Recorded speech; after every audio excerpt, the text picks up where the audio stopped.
This video is intended for educational, informational, and entertainment purposes only. Thumbnails are created to catch attention and may not accurately represent the actual content of the video. The content presented includes opinions and information gathered from public sources and personal research. We do not claim full accuracy. Please verify all information independently. This video does not intend to target, defame, or disrespect any individual, brand, or organization. I am not a licensed emergency management or wilderness survival professional. Always do your own research and consult qualified experts before making preparedness decisions. The views expressed here are my own and do not constitute professional advice. This content is meant to spark thoughtful reflection, not to tell you what is right or wrong. Please watch with an open mind. Thank you for being part of our prepping family. I need to warn you about something I see constantly in the prepper community, and it could leave you stranded when you need your bag most. Most bug-out bags built by beginners are packed wrong. Not missing items necessarily, packed wrong. Too heavy, poorly organized, full of gear the person has never actually tested, built from a checklist, copied off the internet without a single thought about their own body, their own region, or their own family. And a bug-out bag that hasn't been tested is in many ways worse than no bag at all because it creates false confidence. Today, I'm going to walk you through the biggest mistakes beginners make when building their bag and exactly how to fix each one. A bug-out bag is meant to do one thing: sustain you and your immediate needs for 72 hours while you move from an unsafe situation to a safer one. That's it.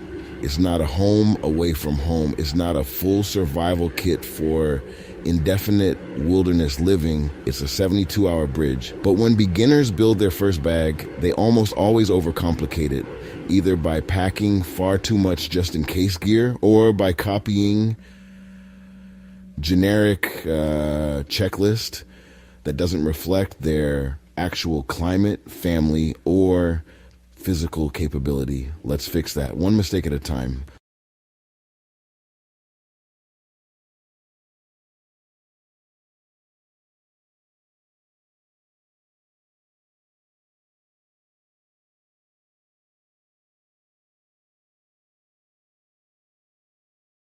This is by far the most common and most dangerous mistake. The general rule for a bug-out bag is no more than 10 to 20% of your body weight, depending on your fitness level and how far you may realistically need to travel on foot.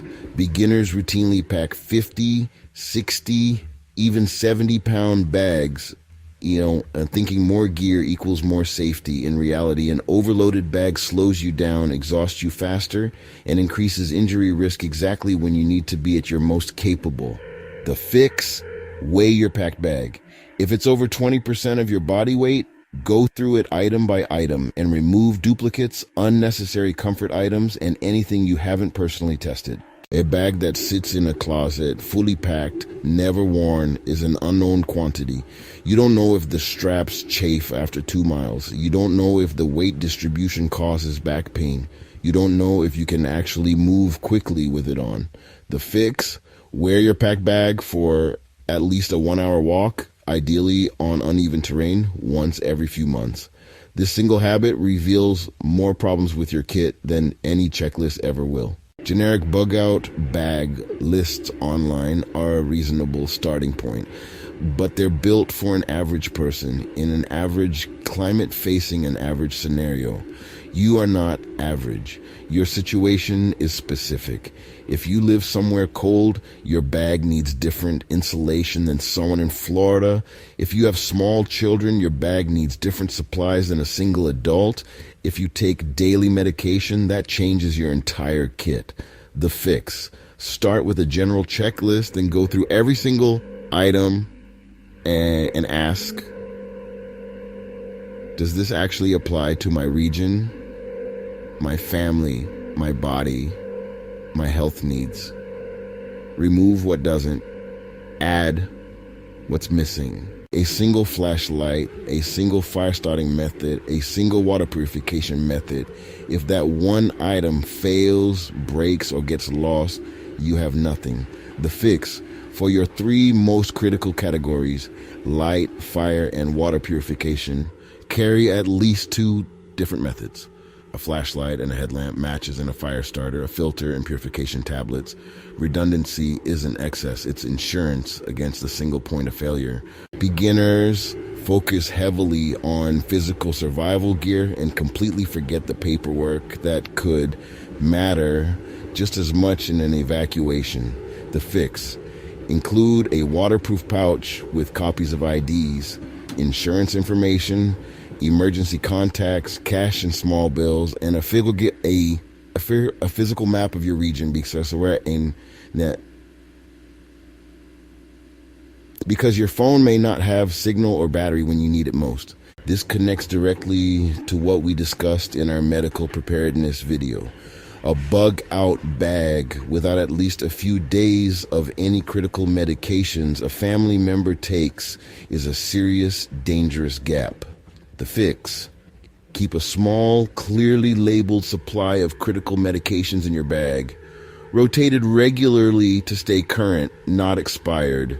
Include copies of prescriptions.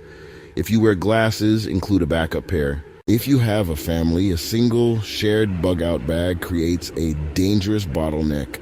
One point of failure, one person who has to carry everything, no redundancy if you get separated. The fix: build individual bags scaled to age and capability. Even young children can carry a small bag with a favorite comfort item, a water bottle, and a flashlight. This distributes weight, builds redundancy, and gives every family member a role. A bag packed 2 years ago has expired food, dead batteries, outdated documents, and possibly clothing that no longer fits, especially for growing children. The fix: set a recurring reminder every 6 months to fully open, inspect, and refresh your bag. Rotate food, check batteries, update documents, adjust for seasonal clothing needs. Here's your action step this week. If you already have a bug-out bag, take it out today. Weigh it. Wear it for a short walk around your block or neighborhood. Notice what feels wrong. If you don't have one yet, start with the essentials. Water, a way to purify more calorie dense food, first aid kit, a flashlight, and copies of your documents. Build from there over the coming weeks. Either way, don't let this be a bag you've never actually tested. Test it, trust it, fix what's wrong before you need it, not during. A bug-out bag is one of the most important preps you can build, and one of the most commonly built badly.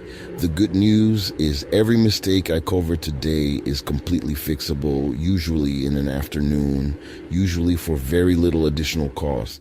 Take the time to get it right, because the moment you actually need that bag is the worst possible moment to discover it was packed wrong. Stay safe, keep prepping, and I'll see you in the next video.